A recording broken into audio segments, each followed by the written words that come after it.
pour la Géorgie à présent. Hier soir, Tbilissi était en fête. Plusieurs milliers de Géorgiens sont venus célébrer leur nouveau statut. Le pays a fait un pas vers l'Union européenne. La Commission, effectivement, européenne a recommandé l'octroi du statut de candidat à l'adhésion. Une victoire pour la population, mais aussi pour la présidente Salomé Zourabichvili, qui est notre invitée. On va vous entendre dans un instant, Madame la Présidente, mais d'abord, Étienne Papono revient sur l'événement d'hier. Drapeau à la main, des milliers de Géorgiens se rassemblent mercredi soir à Tbilissi pour croire ensemble en leur horizon européen. Annoncé quelques heures plus tôt, le feu vert donné par Bruxelles pour un nouveau pas vers l'Europe est célébré par la très pro-occidentale présidente géorgienne.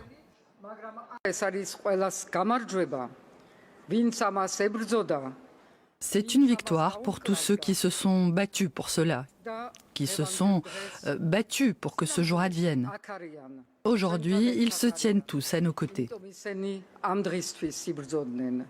Ex-république soviétique indépendante en 1991, le pays regarde de plus en plus vers l'ouest. Selon plusieurs sondages, 80% des Géorgiens sont favorables à l'adhésion à l'Union européenne.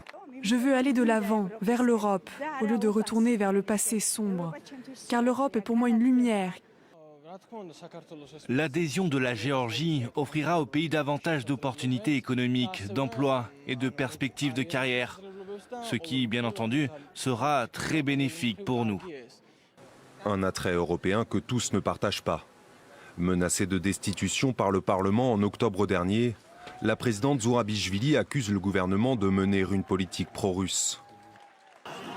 Début mars, les rues de Tbilissi manifestent leur colère. Leur cible, un projet gouvernemental calqué sur une loi russe utilisée par le Kremlin pour réprimer toute voix critique. Perçu comme une manière de saper le rapprochement européen, le texte sera finalement retiré. Désormais, le camp pro-européen mise sur l'élan populaire pour avancer vers les réformes et l'adhésion. Prochaine étape, Bruxelles où les 27 devront rendre en décembre prochain leur décision sur la candidature de la Géorgie. Bonjour Madame la Présidente. Bonjour. Merci de répondre à nos questions. On vous a vu célébrer donc hier cette victoire, ce sont vos mots, avec les Géorgiens. Ils ont été très nombreux à Tbilissi, des milliers visiblement. D'abord, qu'est-ce que ce projet d'adhésion à l'Union européenne suscite en vous?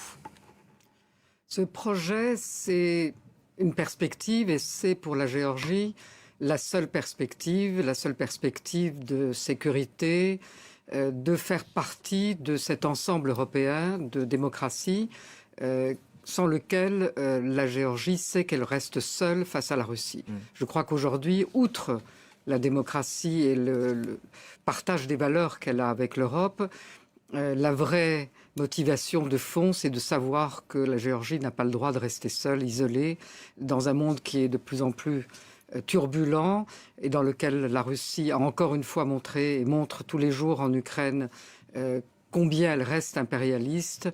La Géorgie doit se rapprocher le plus possible de l'Europe et c'est ça qui a été célébré hier. Pour mieux s'éloigner donc de la Russie, clairement. Pour mieux se protéger de la Russie. Il faut se protéger. En tout cas, l'an dernier, ce nouveau statut, vous avez été refusé par la Commission européenne. Bruxelles, vous avez donné 12 recommandations. Seules 3 recommandations ont effectivement abouti. Est-ce que vous faites l'objet d'un traitement de faveur de Bruxelles ? Je crois que d'abord, ça s'est déjà produit. Alors, je ne veux pas citer de nom de pays, donc c'est quelque chose qui se passe, que les recommandations ne soient pas exactement appliquées dans leur entièreté. Mais par ailleurs, je pense qu'il y a effectivement une prise de conscience à Bruxelles du fait qu'il y a en même temps que ces jugements sur les progrès et les réformes qui ont commencé il y a longtemps en Géorgie, il y a aussi une situation géopolitique dont il faut tenir compte. Et que refuser à la Géorgie le statut, ce qui n'est pas encore décidé, puisque ça sera décidé en décembre par les 27 pays, laisserait la Géorgie au-delà d'une ligne rouge, c'est-à-dire dans une zone grise, très dangereuse pour la stabilité de cette région, très dangereuse pour la stabilité de la mer Noire, et une espèce d'encouragement, un cadeau donné à la Russie qu'il n'y a aucune raison de lui faire aujourd'hui. Et ce serait aussi une punition pour les Géorgiens qui, on l'a vu, sont majoritairement pour les Géorgiens, ça pour serait une avancer vers l'Union énorme européenne. déception parce que quelque part, ils ont le sentiment qu'ils méritent cette entrée dans l'Europe par leur passé, par leurs valeurs, par le cheminement de 30 ans, par le fait que depuis l'indépendance, les Géorgiens n'ont jamais cessé de vouloir l'Europe et de le proclamer en dépit de l'occupation, en dépit de la guerre de 2008, en dépit des pressions multiples de la Russie. Avant-hier, la veille du jour où nous avons appris cette excellente nouvelle, nous étions en deuil parce qu'à nouveau, un citoyen géorgien a été tué par balles russes sur notre territoire, dans la zone qui est aujourd'hui occupée. Un autre a été enlevé. Et ça, c'est ce que vit et qu'on oublie souvent parce que ça rentre dans le domaine pour le monde international des choses presque habituelles. C'est quelque chose avec lequel on vit en permanence. Et malgré ça, la Géorgie ne change pas de cap. Elle reste fixée sur l'Europe parce qu'elle sait que c'est là qu'est son seul avenir possible. Néanmoins, cette demande d'adhésion a été formulée en même temps que l'Ukraine et la Moldavie. Ces derniers avancent un peu plus vite que la Géorgie, puisqu'ils ont obtenu le feu vert de la Commission à l'ouverture de négociations d'adhésion. Est-ce que vous êtes déçu de ce décalage ? Ce décalage a commencé l'année dernière quand nous n'avons pas obtenu le statut. Il y a eu une certaine déception, mais en même temps, tout le monde sait très bien et reconnaît que nous ne serions pas là où nous sommes s'il n'y avait pas eu l'Ukraine, s'il n'y avait pas eu le combat des Ukrainiens, et que quelque part, c'est aussi une décision politique que nous, non seulement nous acceptons, mais hier soir, j'ai téléphoné au président Zelensky et à Maia Sandu pour les féliciter tous les deux et pour remercier le président Zelensky du fait d'avoir été en quelque sorte la locomotive, bien malgré lui, parce que c'est la suite de l'agression russe, mais c'est la capacité qu'a démontré l'Ukraine de se battre pour sa liberté, pour la nôtre aussi et pour l'Europe, qui fait que nous avançons plus vite que ce qui aurait été autrement le calendrier européen. Donc il a accéléré le calendrier européen. C'est un pas supplémentaire. Vous le disiez, il faut aussi la validation maintenant des 27 États membres. Ursula von der Leyen, la présidente de la Commission, a prévenu que les Géorgiens devraient entreprendre d'importantes réformes pour arriver à avancer. La population, on l'a vu, est clairement tournée vers l'Union européenne. Mais le gouvernement géorgien, lui, est de plus en plus ouvertement pro-russe. On l'a dit dans le sujet, vous avez fait l'objet d'une tentative de destitution. Le gouvernement a dû retirer aussi en urgence une loi sur les agents étrangers comme en Russie. Est-ce que vous ne craignez pas que le gouvernement géorgien vous empêche de mener à bien ces réformes ? Ça dépendra de la population. On est dans un système démocratique et donc le rôle, la voix de la population est extrêmement important. C'est pour ça que j'avais réuni hier, pas seulement pour célébrer, parce que je ne savais pas à l'avance qu'on allait célébrer, mais c'était surtout pour commencer une campagne de signature qui doit nous amener justement au 15 décembre à la décision du Conseil européen et pour montrer au Conseil européen que la population géorgienne est tout entière derrière ce cheminement vers l'Europe. Les gouvernements passent, les populations restent. Nous allons entrer en 2024 dans une année électorale qui se terminera en octobre 24 par des élections. Et nous allons peut-être connaître une évolution la plus stable, la plus calme possible vers quelque chose qui pourrait être un gouvernement de coalition. Mais le Premier ministre considère, qui est considéré comme pro-russe, a salué hier ce nouveau statut. Il a parlé de victoire historique. Est-ce que ça vous a surpris d'abord ? Ça m'a réjoui. Il est d'ailleurs en France aujourd'hui. Il assiste, je crois, au Forum de la paix, rencontre le président Macron. Ça m'a réjoui parce que ça veut dire que c'est une décision politiquement très juste qu'a pris la Commission.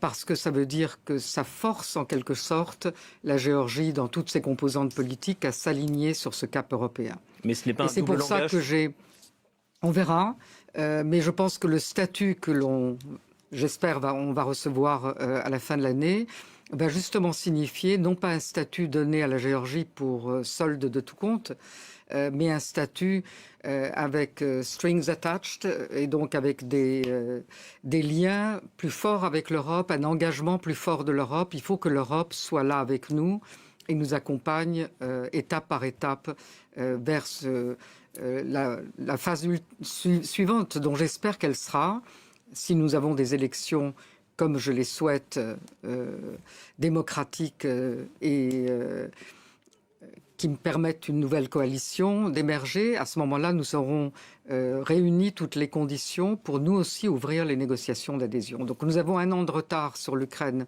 et la Moldavie. Il faut que nous rattrapions cette année de retard et il faut que l'Europe soit à nos côtés pour nous aider à le faire. Et quand pensez-vous arriver au bout de ce projet ? Moi, je pense que c'est le processus qui est important, c'est que nous sentions, et surtout la population, que la population sente, et elle l'a très bien senti hier, que nous sommes accompagnés sur cette voie, que c'est un processus qui est un processus compliqué. C'est moins l'entrée et le statut juridique de membre que le fait d'être dans la famille européenne et ne pas être laissé dehors. Je crois que c'est ça qui est fondamental.